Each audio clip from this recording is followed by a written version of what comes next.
run up a hellish sequence that's perfect for the end of the workout. If you need a finisher, that's it right there.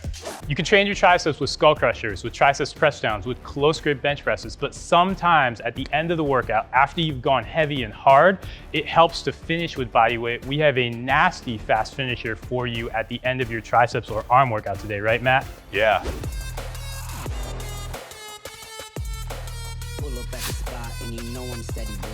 We want to be effective, efficient, and exciting with our finishers. We're going to be super efficient with this because all you need is body weight. We're going to use a bench, but you could easily just use a step or an ottoman or a chair that you have at home. So super versatile in that way.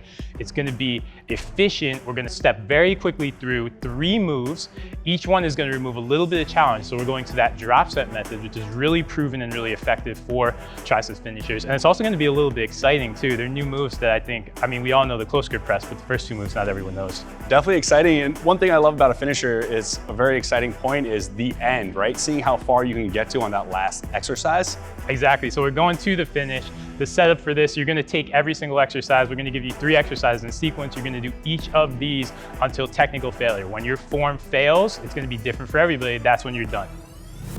So Matt's going to start off with what's called an elevated bench skull crusher. So he's using the bench to create a little bit of elevation. Abs and glutes are nice and tight, thinking about his torso being in tight line from shoulders through the feet. And from here, all he's gonna do is he's going to bend at the elbows, trying to keep his elbows in so that we keep tension on the triceps. He's trying to get as low as he can and then drive up. Now, these are tough. Whether you're new to the gym, whether you're a bodybuilder who's been doing this for years, these are incredibly tough because what we're doing, we're getting nice and low into each of these reps. He's trying to make sure that his elbows get lower than his wrists. This is a very aggressive position with a lot of load, sometimes more load than you might be using in normal skull crushers when you're using dumbbells or a barbell, because he's moving a lot of body weight from that position. Once he can no longer do any more good form reps, when he starts to feel like his elbows can't get below his wrist, he's going straight to the ground. And now we're going to do essentially the same idea. We're doing a floor skull crusher. Now, what happens in the floor bodyweight skull crusher that's different? Instead of having all of that range where our elbow can go below our wrist, his elbow can only get parallel with his wrist, so he's not getting as much stretch or range of motion on this skull crusher. Instead, he is focused on driving up and straightening his arms aggressively, flexing his triceps. In that process, he's already dead, as we can see, really slowing down. From there, we're gonna go from this position.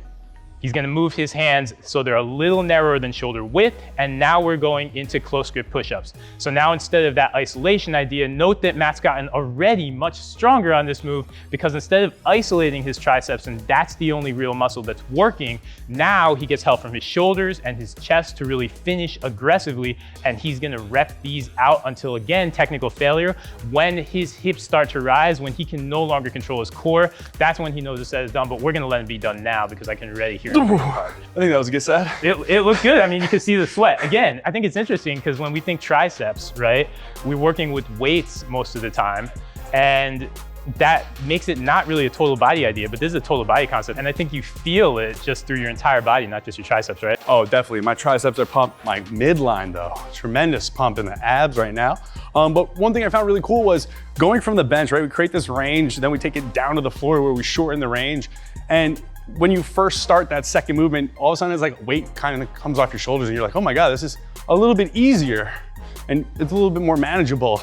Burns out quickly, but then when we get back into that close grip push-up, you get that excitement again where you're like, oh my God, slightly different movement, got a little bit more power, can push to those first couple reps until that fatigue kicks back in. So definitely a solid, almost full body pump. Exactly, and I think what Matt just described there, that is the illusion of a great, well-crafted drop set. We're gonna give ourselves some props there. Yeah. That is the illusion of a great, well-crafted drop set that you're just not expecting that. And again, I think the total body emphasis, like you said, the fact that you have to be stable through your core and glutes, that's a lot of time for your core and glutes under constant tension. That's never a bad thing. So hit 3 sets of this. I'm thinking like 60 seconds of rest because you'll need it. Try it out in your next tricep workout.